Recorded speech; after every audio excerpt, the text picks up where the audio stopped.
ગુજરાતની સમાજ નીતિના સૌથી મોટા સમાચાર। આ સમાજ નીતિને તમે રાજનીતિ સાથે પણ જોડી શકો છો।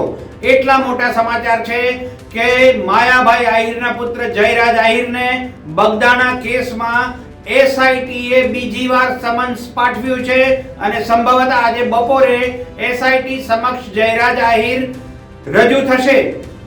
પહેલી વખત 2 દિવસ પહેલા પહેલી વખત જયરાજ આહિર પોલીસ સ્ટેશનના પગથિયા ચડ્યા હતા। એની 3 થી 3.5 કલાક પૂછપરછ કરવામાં આવી હતી અને ત્યારબાદ બહાર નીકળીને જયરાજ આહિરે કહ્યું કે મને જે પ્રશ્નો પૂછવામાં આવ્યા હતા તેના મેં સરળ અને સ્પષ્ટ ઉત્તર આપ્યા છે અને હવે જ્યારે બીજી વાર જરૂર પડશે અથવા તપાસને કોઈ દિશામાં મારો સહયોગની જરૂર હશે ત્યારે હું સહયોગ આપવા તૈયાર છું। પરંતુ આજે 2 દિવસની અંદર ફરીવાર જયરાજ આહિરને પોલીસે બોલાવ્યો છે। એસઆઈટી સમક્ષ જયરાજ આહિર હાજર થશે। બીજી તરફ એવું માનવામાં આવી રહ્યું છે કે 1 ફેબ્રુઆરીએ કોળી સમાજે જે ભાવનગર પાસે મહાસંમેલન બોલાવવાની તજવીજ હાથ ધરી છે એના પગલે સંભવત એક દબાણ સર્જવાનો પ્રયાસ હોય એવા વચ્ચે એસઆઈટીએ બીજી વાર જયરાજ આહિરને પૂછપરછ માટે બોલાવ્યો છે।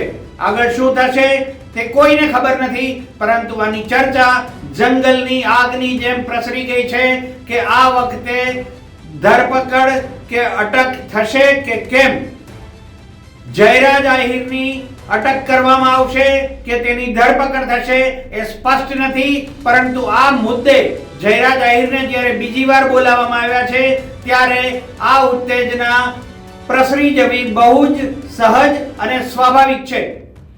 હવે જોઈએ કે કેવી રીતે જયરાજ આહિર રજૂ થાય છે અને એમની સામે એસઆઈટી કયા તર્ક મૂકે છે, કયા વિકલ્પ મૂકે છે અને કઈ બાબતનું સંધાન નવનીત બાલદિયાને મારવાના પ્રકરણમાં સાધે છે એ જોવું દિલચસ્પ છે। નમસ્કાર।